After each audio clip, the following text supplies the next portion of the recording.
Hello friends, welcome to the stoler notes. आज हम पढ़ने जा रहे हैं ओवेस्प टॉप 10 वल्नरेबिलिटीज़ के बारे में, जो PC3 के सिलेबस का पार्ट है। शुरू करते हैं। सबसे पहले ये समझते हैं कि ओवेस्प है क्या। OWASP that is open web application security project, ये एक नॉन प्रॉफिट ऑर्गेनाइजेशन है, इंटरनेशनल ऑर्गेनाइजेशन, जो वेब एप्लीकेशंस के लिए सिक्योरिटी प्रोटोकॉल्स या सिक्योरिटी मेजर्स प्रोवाइड कराता है। मतलब अगर आपको एक अच्छा वेबसाइट डेवलप करना है या एक अच्छा वेबसाइट सिक्योर वेबसाइट मैनेज करना है, तो आपको सिक्योरिटी प्रोटोकॉल्स मिल सकते हैं, सिक्योरिटी मेजर्स मिल सकते हैं, जिसको ध्यान में रख के आप अच्छा और सिक्योर वेबसाइट बना सकते हैं। इनका वेबसाइट है OWASP.org। तो वहाँ पे जाके आपको इनके प्रोटोकॉल्स के बारे में, इनके सिक्योरिटी मेजर्स के बारे में पता चल सकता है। या फिर फ़िलहाल अगर बात करें तो इनकी टॉप 10 वल्नरेबिलिटीज़ के बारे में, जो हम एग्ज़ाम पॉइंट ऑफ व्यू से पढ़ने वाले हैं, उसके बारे में भी आप इनके वेबसाइट पे जाके पढ़ सकते हैं। सबसे पहले ये समझते हैं कि ओवेस्प टॉप 10 वल्नरेबिलिटीज़ हैं क्या।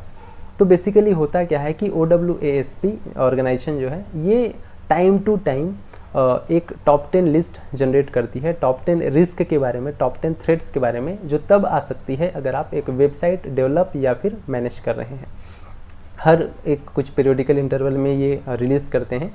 तो लेटेस्ट जो है वो 2021 में रिलीज़ किया था इन्होंने, और उससे पहले इन्होंने 2017 में रिलीज़ किया था। तो फिलहाल हम 2021 की लिस्ट के बारे में पढ़ेंगे, और आपको एग्ज़ाम के लिए 2021 का लिस्ट, जो लेटेस्ट लिस्ट है, उसी के बारे में पढ़ना है। बेसिकली होगा क्या कि इन्होंने टॉप 10 लिस्ट जारी कर दी। तो अगर किसी को भी अच्छा या सिक्योर वेबसाइट बनाना है, तो आपको ये ध्यान में रखना है कि आपको किन किन बातों से सबसे ज़्यादा खतरा है, या किन रिस्क से आपको सबसे ज़्यादा थ्रेट्स हैं। तो सबसे पहले देखते हैं कि टॉप 10 लिस्ट है कौन सी 2021 की। तो ये आपके सामने टॉप 10 लिस्ट है। पहला है broken access control, second one is cryptographic failures, तीसरा है इंजेक्शन, चौथा है इनसिक्योर डिज़ाइन, पांचवा सिक्योरिटी मिसकॉन्फ़िगरेशन, छठवां है वल्नरेबल एंड आउटडेटेड कंपोनेंट्स, सातवां है आइडेंटिफिकेशन एंड ऑथेंटिकेशन, आठवां है software and data integrity failures, ninth is security logging and monitoring failures, and the last one is server side request forgery. आज के video में हम शुरू के 4 प्रोटोकॉल्स के बारे में या 4 रिस्क के बारे में पढ़ेंगे। बाकी के 6 के रिस्क के बारे में हम अगले वीडियो में पढ़ेंगे। तो सबसे पहले हम देखते हैं पहला रिस्क, ये जो सबसे हाईएस्ट रिस्क था 2021 में, वो है broken access control. Access control के बारे में हम पहले भी पढ़ चुके हैं IT ऑडिट में, कि अगर आपका कोई भी डेटा कोई अनऑथराइज्ड पर्सन यूज़ कर पा रहा है या एक्सेस कर पा रहा है, तो इसको हम कहते हैं ब्रोकन एक्सेस कंट्रोल। मतलब आपका एक्सेस कंट्रोल सही नहीं काम कर रहा। तो इससे सबसे पहले हम इसमें देखेंगे इनइफेक्टिव एक्सेस कंट्रोल, आपका एक्सेस कंट्रोल ठीक से काम नहीं कर रहा।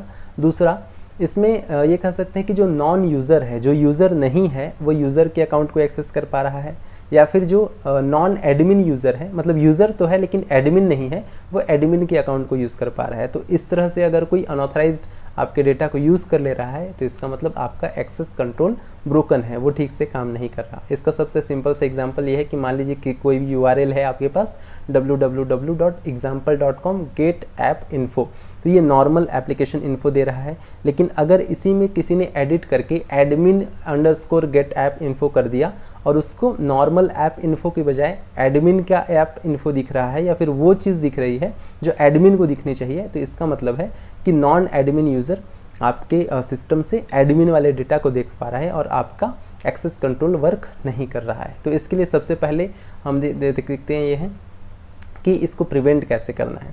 कि डिनाई बाय डिफ़ॉल्ट, सबसे पहली बात कि कोई भी यूज़र आप क्रिएट करते हैं तो उसको सारे परमिशन बाय डिफ़ॉल्ट डिनाइड होने चाहिए। ऐसा नहीं होना चाहिए कि आपने पहले यूज़र बनाया और उसके बाद आप उसको डिनाई कर रहे हैं परमिशंस की, ये क्या क्या नहीं कर सकता। बल्कि होना ये चाहिए कि जैसे ही आप यूज़र बनाते हैं, तो आपका सिस्टम बना ऐसा होना चाहिए कि जैसे ही आपने यूज़र बनाया तो उसको सब कुछ बाय डिफ़ॉल्ट डिनाई होने चाहिए, और जो जो परमिशन आप उसको देते हैं केवल वही टास्क वो परफॉर्म कर पाए। दूसरी बात ये कि स्ट्रॉन्ग एक्सेस कंट्रोल मैकेनिज़्म, आपके पास एक स्ट्रॉन्ग एक्सेस कंट्रोल मैकेनिज़्म होना चाहिए। आपके पास एक ऐसा मैकेनिज़्म होना चाहिए जिससे आप ये इंश्योर कर पाएँ कि कोई भी यूज़र या कोई भी नॉन यूज़र अगर आपके सिस्टम पे आता है, तो वो केवल उतना ही एक्सेस कर पाए डेटा जितना वो ऑथराइज्ड है, उसके बाहर का कोई भी डेटा वो एक्सेस ना कर पाए। So this is the first risk, broken access control. इसके बाद आते हैं सेकेंड वन, जो है क्रिप्टोग्राफिक फेलियर्स। क्रिप्टोग्राफी आपको पता होगा कि किसी भी डेटा को अगर हम इनक्रिप्ट करके एक दूसरे कोड में कन्वर्ट कर देते हैं सो दैट उस सेंसिटिव डेटा को कोई एक्सेस ना कर सके, उसको कोई देख ना सके, तो इसको हम क्रिप्टोग्राफी कहते हैं। तो अब इससे फेलियर क्या होगा कि कोई भी सेंसिटिव डेटा है आपके पास, सपोज क्रेडिट कार्ड का नंबर है या पासवर्ड है, इसको कोई दूसरा व्यक्ति देख ले जो जिसको नहीं देखना चाहिए था, ठीक है। तो ये होगा कब, जब आप उस क्रेडिट कार्ड नंबर को या पासवर्ड को आपने इनक्रिप्ट नहीं किया तब हो सकता है, या फिर आपने इनक्रिप्ट तो किया लेकिन किसी थर्ड पार्टी ने या किसी थर्ड पर्सन ने उसको वापस डिक्रिप्ट करके ओरिजिनल जो डेटा था उस फॉर्म में कन्वर्ट कर दिया, तब हो सकता है। तो इससे होगा ये कि इनइफेक्टिव क्रिप्टो मेथड, आपका एल्गोरिदम जो था या आपका जो क्रिप्टो मेथड था जिससे आप इनक्रिप्ट करके किसी सेंसिटिव डेटा को कोड में कन्वर्ट करते थे, हो सकता है वो क्रिप्टो मेथड या एल्गोरिदम काम नहीं कर रहा है ठीक से। तो इसको रोकेंगे कैसे? सबसे पहले don't store sensitive data unnecessarily. जब तक आपको ज़रूरत ना हो सेंसिटिव डेटा को बिना मतलब के आपको स्टोर नहीं करना है। क्रेडिट कार्ड नंबर हो गया, पासवर्ड हो गया, तो इस तरह की सेंसिटिव डेटा को आपको बिना मतलब के, बिना यूज़ के स्टोर नहीं करना है। जब तक आपको नेसेसरी ना हो तब तक स्टोर नहीं करना है। और अगर नेसेसरी है भी तो make sure to encrypt such data. अगर आपको इस तरह के डेटा को स्टोर करने की ज़रूरत है भी तो आपको ये इंश्योर करना है कि स्टोर करने से पहले आप उस डेटा को इनक्रिप्ट कर लें, मतलब उसी फॉर्म में उसको स्टोर ना करें, पहले उसको एक दूसरे कोड में कन्वर्ट कर लें और उस कोड को आप सेव करें। Do not use legacy protocol to transfer such data. अगर आपको इस तरह के डेटा को एक जगह से दूसरे जगह या एक सिस्टम से दूसरे सिस्टम में ट्रांसफ़र करना भी पड़ रहा है तो आप जो लेजेसी प्रोटोकॉल्स हैं, जो बाय डिफ़ॉल्ट वाले प्रोटोकॉल्स होते हैं, सपोज़ FTP होता है, फाइल ट्रांसफ़र प्रोटोकॉल, तो इस तरह के ट्रांसफ़र प्रोटोकॉल्स को नहीं यूज़ करना चाहिए। और वो इसलिए क्योंकि जो हैकर्स हैं या जो अनऑथराइज्ड यूज़ करना चाहते हैं उस डेटा को, उनको इन जो लेजेसी प्रोटोकॉल्स हैं, जो बाय डिफ़ॉल्ट वाले प्रोटोकॉल्स होते हैं, उनके बारे में पता है, पहले से उन्होंने पढ़ा होगा, जानते होंगे उसको, तो उसको बड़ी आसानी से वो लोग मिसयूज़ कर सकते हैं। इसलिए अगर आपको सेंसिटिव डेटा को कभी भी ट्रांसफ़र करना पड़े तो किसी नए टेक्निक या किसी सिक्योर टेक्निक के साथ आपको जाना चाहिए। जो लेजेसी प्रोटोकॉल्स हैं, ऑलरेडी जो एग्जिस्टिंग प्रोटोकॉल्स हैं, उनको यूज़ नहीं करना चाहिए। लास्ट वन इसमें कहा गया ऑलवेज़ यूज़ ऑथेंटिकेटेड इंक्रिप्शन। आपको हमेशा ऐसा इंक्रिप्शन मेथड यूज़ करना चाहिए जो ऑथेंटिकेटेड हो। किसी थर्ड पार्टी ने आपको कोई मेथड सजेस्ट कर दिया और आप उस मेथड को यूज़ करके आप इंक्रिप्शन यूज़ कर लेते हैं डेटा का, तो उससे नुकसान ये है कि जिस थर्ड पार्टी ने आपको ये बताया है कि पासवर्ड को इंक्रिप्ट कैसे करना है, उसको ये भी पता होगा कि उस पासवर्ड को डिक्रिप्ट कैसे करना है। तो अगर आपने पासवर्ड को किसी तीसरे थर्ड पार्टी के बताए मेथड से इंक्रिप्ट कर लिया और एक कोड में कन्वर्ट कर लिया, तो वो थर्ड पार्टी अगर चाहे तो उस कोड को वापस कन्वर्ट करके आपके पासवर्ड को जान सकता है। तो इसलिए कभी भी अगर आप इंक्रिप्शन मेथड यूज़ करें तो ऑथेंटिकेटेड यूज़ करें, किसी थर्ड पार्टी के सजेस्ट किए हुए मेथड को यूज़ ना करें। तो ये दूसरा रिस्क हुआ क्रिप्टोग्राफिक फेलियर। इसके बाद नेक्स्ट है इंजेक्शन।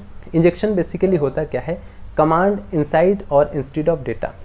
अब दो चीज़ें हैं, एक है डेटा और दूसरा है कमांड। नॉर्मली किसी भी सिस्टम में अगर आपको कोई डेटा एंटर करने के लिए कहा जाता है, सपोज़ आपका नाम एंटर करने के लिए कहा गया, तो आपने अपना नाम एंटर किया तो आपका नाम डेटा है, ठीक है। वटेवर आप जो भी आपका नाम होगा वो डेटा होगा। और उसके बाद अंदर में जो प्रोसेसेस होते हैं, अंदर में जो इंस्ट्रक्शंस रन होते हैं, उसको हम कमांड कहते हैं। तो इंजेक्शन में बेसिकली होता क्या है कि अगर कोई हैकर है जो आपके डेटा को मिसयूज़ करना चाहता है या आपके सिस्टम को नुकसान पहुंचाना चाहता है, वो डेटा की जगह पे या डेटा के अंदर कोई कमांड लिख के दे देगा। इसका सबसे बड़ा एग्जांपल ये है कि मान लीजिए SQL में ड्रॉप टेबल एक कमांड होता है जो बेसिकली करता क्या है कि आपके सिस्टम के किसी टेबल को ड्रॉप कर देता है।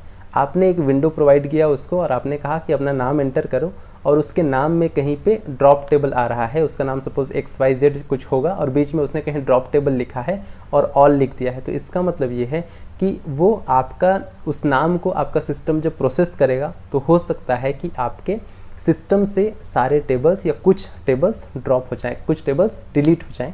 तो इसलिए ज़रूरी है कि जब भी डेटा कोई सप्लाई किया जाता है, कोई भी यूज़र आपको कोई डेटा सप्लाई करे, तो उस डेटा को आप फिल्टर करो, आप उसको वैलिडेट करो। मतलब आपके सिस्टम में ये प्रोटोकॉल्स होने चाहिए, आपके सिस्टम में ये टेक्निक होना चाहिए कि यूज़र ने कोई भी डेटा प्रोवाइड किया तो उसको फिल्टर करे, उसको पहले वैलिडेट करे, उसके बाद ही आगे प्रोसेस करे। अदरवाइज़ हो सकता है जो अब रिस्क हमने अभी बात की कि डेटा के अंदर में कोई कमांड होगा और वो हो सकता है वो कमांड अंदर जाके रन हो गया और आपके सिस्टम को कोई नुकसान हो सकता है। एक और एग्जांपल इसमें है, थोड़ा सा एडवांस एग्जांपल है। अगर आपको SQL आता हो तो हमने सपोज एक कमांड लिखा select star from table where ID is equals to, मतलब आपको एक टेबल की आईडीज़ बतानी, एक टेबल का रिकॉर्ड बताना है और आपने आईडी नंबर के लिए एक विंडो दे दिया। आपको अपना आईडी नंबर जैसे ही डालेंगे तो आपको अपना रिकॉर्ड दिखेगा। सपोज़ आपका आईडी नंबर है 123, तो आपने 123 डाला और आपको 123 आईडी का पूरा डिटेल दिख जाएगा। लेकिन अगर कोई इसको मिसयूज़ करना चाहे और उसने 123 की जगह पे लिख दिया 123 और 1 इज इक्वल्स टू 1। अब और कमांड कैसे काम करता है कि दो कंडीशन में से एक भी कंडीशन सही हो गया तो और कंडीशन पूरे कंडीशन को सही कर देता है। और का जो ऑपरेशन है वो पूरे कंडीशन को सही कर देता है। तो अगर हमने कहा ID इज इक्वल्स टू 123 और 1 इज इक्वल्स टू 1, तो इसका मतलब 1 इज इक्वल्स टू 1 तो हमेशा होगा। तो सारे रिकॉर्ड्स को अब ये आपका सिस्टम शो कर देगा। कब? अगर वो यूज़र सप्लाइड डेटा को वैलिडेट या फिल्टर नहीं करता। अगर वो सीधे सीधे आपसे डेटा लेके अंदर एग्जीक्यूट कर देता है, रन कर देता है, तो जैसे ही आप लिखेंगे ID की जगह पे 123 और 1 इज इक्वल्स टू 1, तो वो केवल आपके डेटा को नहीं बल्कि सारे डेटा को आपको शो कर देगा। तो इसका मतलब ये हुआ कि जिस डेटा को देखने के लिए आप ऑथराइज्ड भी नहीं थे उस डेटा को भी आपको वो दिखा देगा। ठीक है, तो ये एक अगेन फेलियर है। इसलिए आपके सिस्टम में ऐसा टेक्निक लगा होना चाहिए, ऐसा मैकेनिज्म लगा होना चाहिए जो ये देख सके कि डेटा के अंदर में कहीं कोई कमांड तो जानबूझ के नहीं लिखा जा रहा है। So this is the third risk, injection. Next is insecure design, missing और इनइफेक्टिव कंट्रोल डिज़ाइन। मतलब आपके सिस्टम में या तो कंट्रोल डिज़ाइन है ही नहीं या फिर है तो वो इफ़ेक्टिव नहीं है।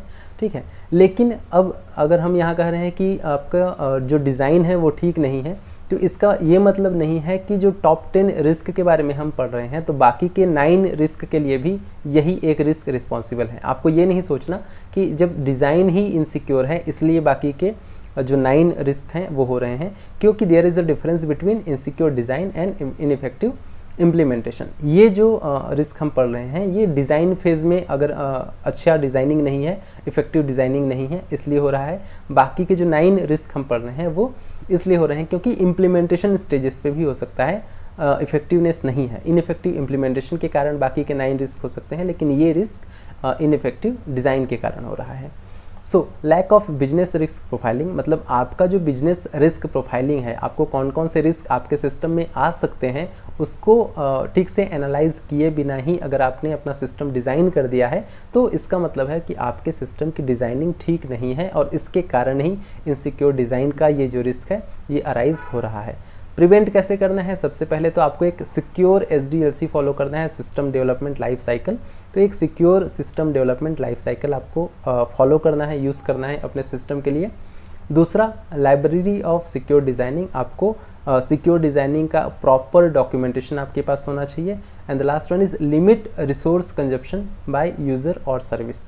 कोई भी यूज़र या कोई भी सर्विस कितना रिसोर्स यूज़ करेगा आपको इसका लिमिट सेट करना होगा, क्योंकि जहाँ कोई भी यूज़र या सर्विस अनलिमिटेड रिसोर्सेज यूज़ करेगा तो इसका मतलब आपकी डिज़ाइनिंग में फ्लॉ है, आपका डिज़ाइन सिक्योर नहीं है। So this is the fourth risk in secure design.